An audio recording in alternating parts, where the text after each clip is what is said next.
Unexpectedly, I'm starting this video at Bayswater Station, like Max Bygraves. I want to tell you a story. Cue the music. I'm going to tell you a story about why Bayswater is called Bayswater, but to do that I have to move our attention up to the lower slopes of Hampstead Heath. 3 lost rivers of London originate from Hampstead: the River Fleet, the River Tyburn, and the River Westbourne. That last one, the River Westbourne, flowed through Kilburn, Maida Vale, Bayswater, Hyde Park, Sloane Square, and eventually joined the Thames near Chelsea Bridge. Until the 19th century, the entire route of the Westbourne was open air, but slowly the river was culverted and buried. Parts of the river north of Hyde Park survived until 1871, otherwise the river is now invisible.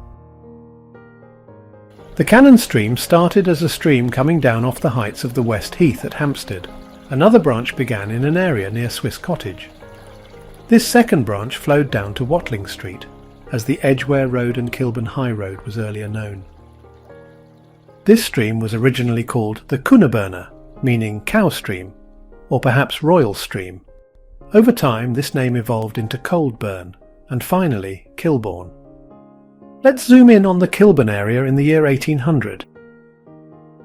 I've marked the 2 branches in blue, the Cannon Stream on the left and the Kilbourne on the right. Just north of Watling Street, at the former Kilburn Priory, the 2 branches merged, ran under Kilburn Bridge and emerged on the other side.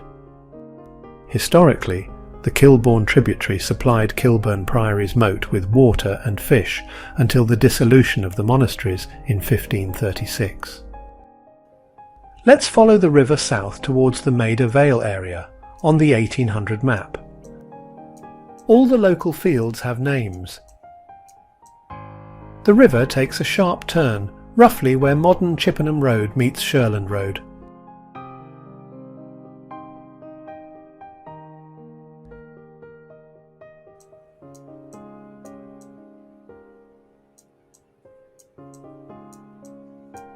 We can see the Harrow Road running left to right across the map in yellow, and we reach the village of Westbourne Green. Let's linger here for a while to get our bearings. On the modern map, 3 underground stations can be seen. Westbourne Green is a major settlement with a manor house, other very large houses, and a toll booth on the Harrow Road. It's called Westbourne Green as it's west of the Bourne, that is west of the Bayswater Rivulet. We'll update the older map to the 1830s. The Grand Union Canal is now running through the scene. It hadn't been built yet in 1800. We'll now use the 1830 map to move south, and we'll linger in Bayswater getting our bearings again. The name Bayswater is derived from the 1380 place name Bayard's Watering Place. This name was applied to the bridge that the road here took at the 1830 site of the Flora Tea Rooms. For reasons unknown, the river called the Kilbourne became the Bayswater Rivulet in the section between the Edgware Road and the entrance to Hyde Park. Once in Hyde Park it was called the Serpentine River due to the shape of its course. But through the mysteries of etymology, the village west of the Bourne then proceeded to give its name to the whole river in the 19th century. We'll follow its route south to the Thames, and we'll change to a map from 1799 so we can see its course when this area was still mainly fields.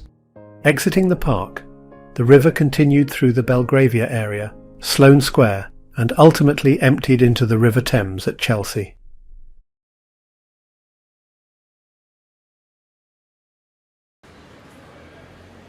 Well, that was a bit educational, I hope.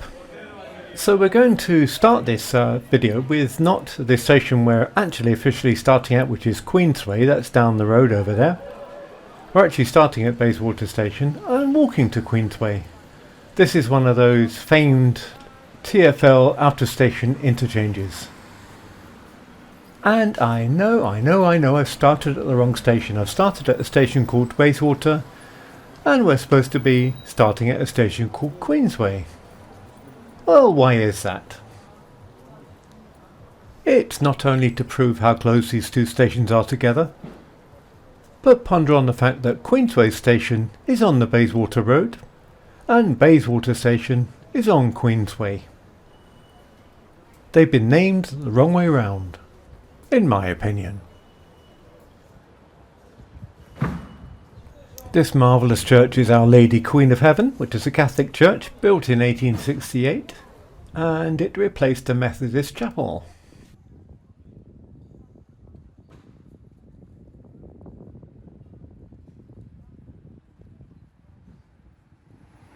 Queensway is really well known for its varied selection of restaurants.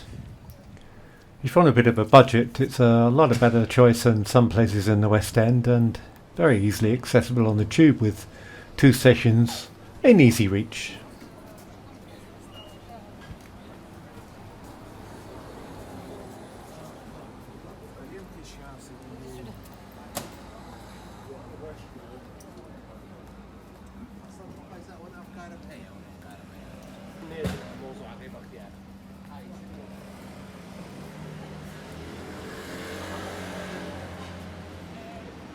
So this is the Queen's ice skating rink here on the right. This was originally known as the Queen's Ice Club when it opened its doors on the 3rd of October 1930. It was the creation of an architect called Alfred Octavius Edwards, and he had a passion for ice skating.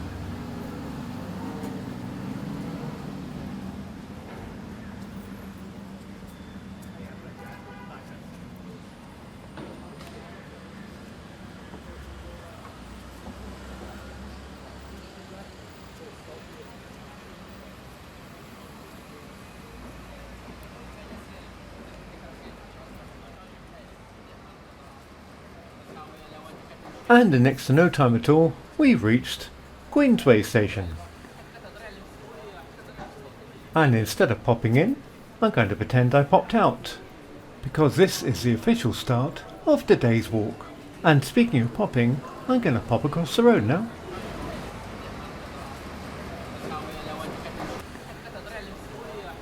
So this is my walking route between Queensway station and Lancaster Gate. It's mostly within Kensington Gardens. If you wish to see what Bayswater is like outside the park, use this QR code to see that particular walk and its accompanying video. Well, that was a bit of a starter, but now we do our main course. We're walking from Queensway to Lancaster Gate, but instead of down the main road, I think the Kensington Gardens is in order. We'll just see what's beyond the fence that I'm standing in front of.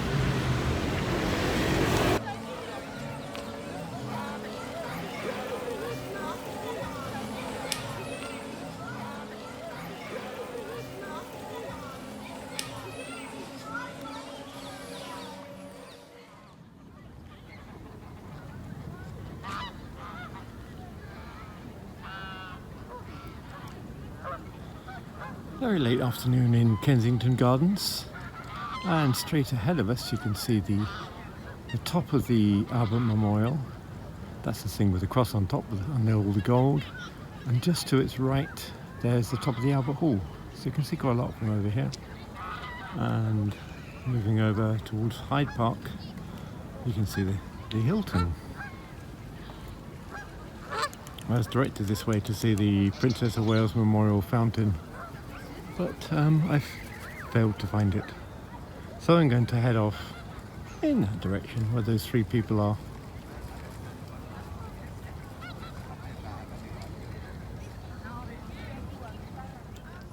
I'd like to talk a bit about rebranding, because we're walking across Kensington Gardens, and behind me is, you can't see, is Kensington Palace. And once upon a time, Kensington Palace wasn't in Kensington and didn't have the name Kensington in its title. But due to subtle 19th century political pressure, the palace was moved from Westminster, as part of the parish of Westminster, into Kensington. And Kensington, before that happened, was a very run down sort of a place. I've got a photo here of a courtyard behind Kensington High Street just to show that things have changed somewhat. After the palace got moved into Kensington from Westminster, it's only a matter of 100 yards or so. They just changed the parish boundary. Kensington got this cachet of being extremely well-to-do, and things really started to change with property prices until you get the Kensington High Street you see today and the lovely Churchill Arms in Kensington Church Street, Camden Hill. It's all rather better off these days. Until the 19th century it wasn't. So by that simple fact of moving a parish boundary to include a palace, everything changed. And of course, in due course, it became the Royal Borough of Kensington and then the Royal Borough of Kensington and Chelsea, because the palace was there and the royal family lived there. So it's a rum old story sometimes, London. Anyhow, we're heading for the long walk to the top of the Serpentine, and there's a few statues there which we can take a look at. And it's also the course of the River Westbourne through the Serpentine. The waters of the Westbourne River provided the Serpentine with its water beforehand, but now it doesn't. It runs underground just to the side of it, and the Serpentine gets its water from elsewhere. But we can see the top of the water where you can see evidence of the former river. So that's where I'm going to take you next.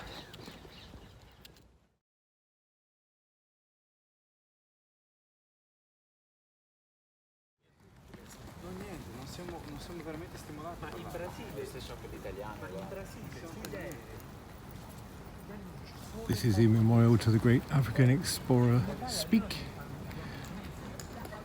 I don't know why it gets a very pointy memorial. Seems to have been all the rage with Cleopatra's Needle and everything, I guess.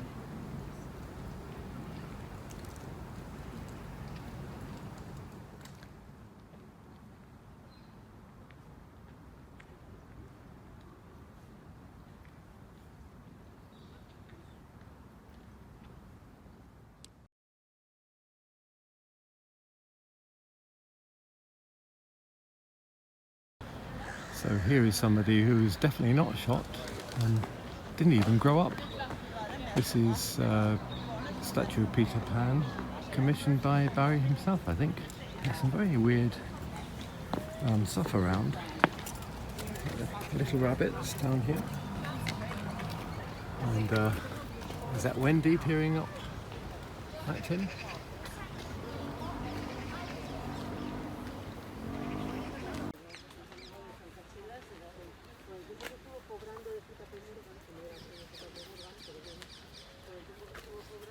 So there was another boundary change going on, which was the fact that Hyde Park pinched quite a lot of what used to be called Kensington Gardens.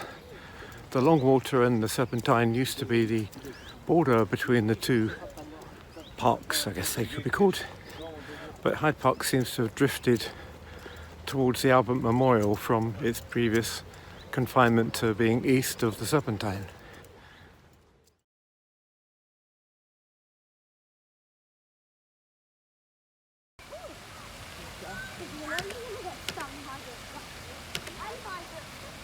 This is the area where the Longwater was fed by the River Westbourne. You can see it's at two levels, so these animals that sprout water out their mouths are onto the lower level, and these Italian gardens are at the upper level.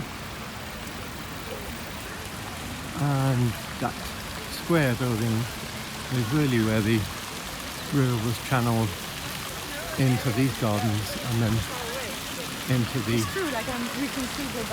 Longwater and Serpentine.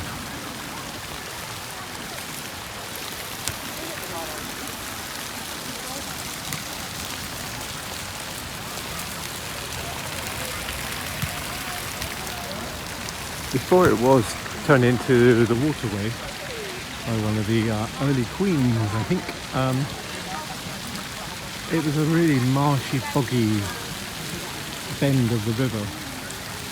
It wasn't really defined at all. It just drained into the park and then drained out of the park at Knightsbridge, which became Knightsbridge with a change of emphasis.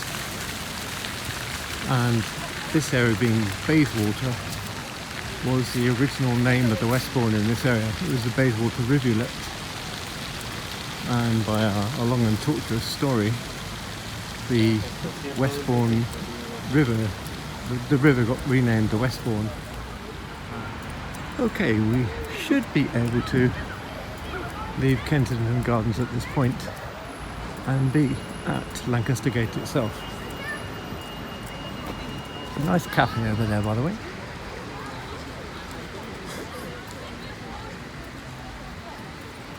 And now we're back onto the very noisy Bayswater Road. But noisy, but beside a tube station, because the tube station is just there.